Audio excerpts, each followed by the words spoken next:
નમસ્કાર મિત્રો જિગ્નેશ મેવાણીના કોંગ્રેસમાં દુશ્મન કોણ? શું જિગ્નેશ મેવાણીને દારૂકાંડ બાદ વધાવવાના હોય, બિરદાવવાના હોય તેની જગ્યાએ કટ્ટુસાઇઝ કરવા માટે એક લોબી કામ કરી રહી છે? કાર્યકારી પ્રમુખનો હોદ્દો કોને ખૂંચે છે અને શા માટે ખૂંચે છે? આ સવાલો થઈ રહ્યા છે. વિસ્તારથી વાત કરું. ગુજરાતમાં જિગ્નેશ મેવાણી પોતાના ભાષણને લઈ, પોતાના આગવા અંદાજને લઈ કામ કરવાના ખૂબ જાણીતા છે. આંદોલનથી બહાર આવેલા નેતા છેલ્લા લાંબા સમયથી ચર્ચામાં છે. જિગ્નેશ મેવાણી દારૂકાંડને લઈ, ડ્રગ્સને લઈ ખૂબ બોલી ચૂક્યા છે.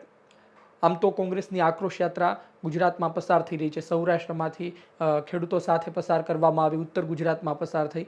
વાત એ છે કે ઉત્તર ગુજરાતમાં મેવાણીએ એ જે વાત કરી અને ત્યારબાદ જે કોંગ્રેસને અને કોંગ્રેસની યાત્રાને જે બળ મળ્યું છે તેના કારણે એક નવી ચર્ચા શરૂ થઈ છે કે હવે કોંગ્રેસ થોડી એક્ટિવ થઈ છે. શક્તિસિંહ ગોહિલ રાજીનામું આપે છે ત્યારબાદ કોંગ્રેસની જે પરિસ્થિતિ હતી તે જોતા હવે થોડી કોંગ્રેસ એક્ટિવ થતી જોવા મળી રહી છે. પરંતુ હવે સમાચાર તેવા સામે આવી રહ્યા છે, સમાચાર પત્રમાં તેવું આવી રહ્યું છે કે જિગ્નેશ મેવાણીને કટ્ટુસાઇઝ કરવા માટે તેમની જ પાર્ટીના નેતાઓ મહેનત કરી રહ્યા છે. ફરી કાર્યકારી પ્રમુખ ન બનાવવા માટે મહેનત કરવામાં આવી રહી છે. જિગ્નેશ મેવાણીની જગ્યાએ બીજો નહીં, ઘણા તો તેવું કહે છે કે કાર્યકારી પ્રમુખનો હોદ્દો જ ન હોવો જોઈએ અને આ મુદ્દો દિલ્હી દરબાર સુધી પહોંચ્યો છે. આમ તો જિગ્નેશ મેવાણીની છબી ખૂબ સારી છે લોકો વચ્ચે પણ અને આ સાથે કોંગ્રેસમાં પણ, કારણ કે કોંગ્રેસમાં ખૂબ નેતાઓ છે પરંતુ જિગ્નેશ મેવાણી દોડતા ઘોડામાં સામેલ છે, બોલે છે, કામ કરે છે અને એક્ટિવ છે. આ જ કારણોસર એની છબી પણ દિલ્હી દરબારમાં સારી. પરંતુ આ પ્રકારની વાતો સામે આવ્યા બાદ સવાલ એ થઈ રહ્યો છે કે જિગ્નેશ મેવાણીને શું ભારતીય જનતા પાર્ટી અને અન્ય પાર્ટીથી નહીં પરંતુ પોતાની જ પાર્ટીના લોકોથી, કાર્યકર્તાઓથી, નેતાઓથી ડર છે? સામાન્ય રીતે દરેક પાર્ટીમાં જૂથ ચાલતા હોય છે, પરંતુ જિગ્નેશ મેવાણી જેવા નેતાને કટ્ટુસાઇઝ કરવાથી શું કોંગ્રેસ આગળ વધી શકશે? આ પ્રકારના નિર્ણય શું કોંગ્રેસને તારશે કે પછી ડૂબાડશે?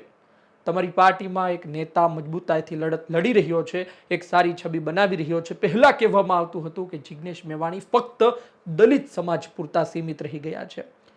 એ મહેણું અને ટેગ પણ મેવાણીએ દૂર કર્યું.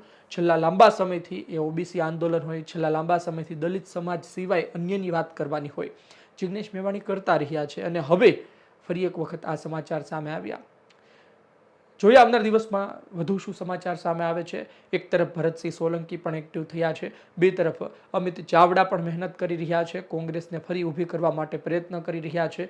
એક વાત 100%ની છે કે જે યાત્રા નીકળી છે તેનાથી કોંગ્રેસને જોર મળી રહ્યું છે અને એમાં પણ મેવાણીનો જે દારૂકાંડ સામે આવ્યો ત્યારબાદ કોંગ્રેસ ઊભી થતી જોવા મળી રહી છે.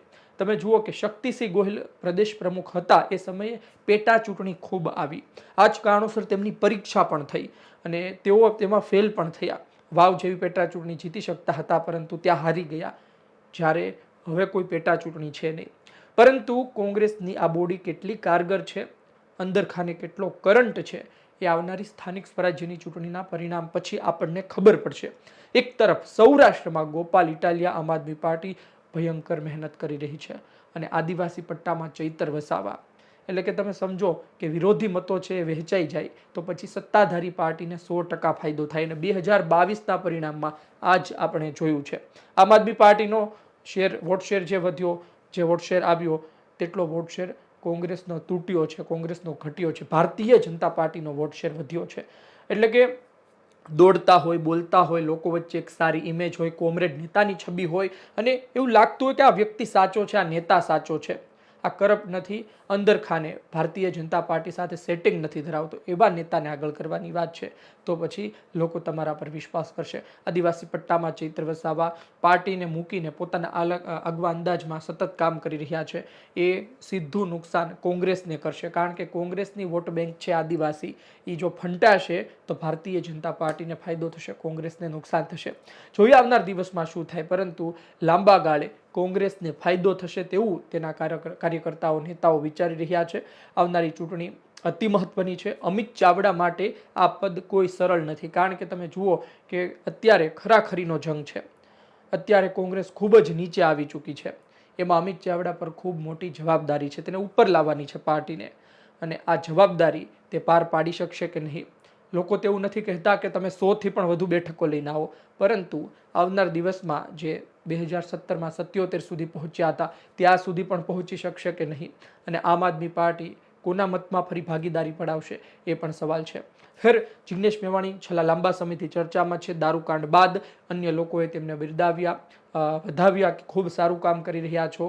તમારા આ કામના કારણે જો દેશી દારૂની હાટડીઓ બંધ થાય, કેમિકલવાળો દારૂ બંધ થાય તો કેટલાય પરિવારોનું જીવન સુધરશે, કેટલી મહિલાઓ વિધવા થતી બચશે, કેટલાય બાળકો અનાથ થતા બચશે. પરંતુ આ પ્રકારના સમાચાર અને આ પ્રકારની વાત ખરેખર ચાલતી હોય તો એક નેતા હોય, તેનો જે જુસ્સો હોય, તેમનો કામ કરવાનો અંદાજ હોય, તેમાં આ બધું દખલગીરી કરતું હોય, તેને અસર કરતું હોય. જોઈએ આવનાર દિવસમાં વધુ શું સમાચાર સામે આવે છે.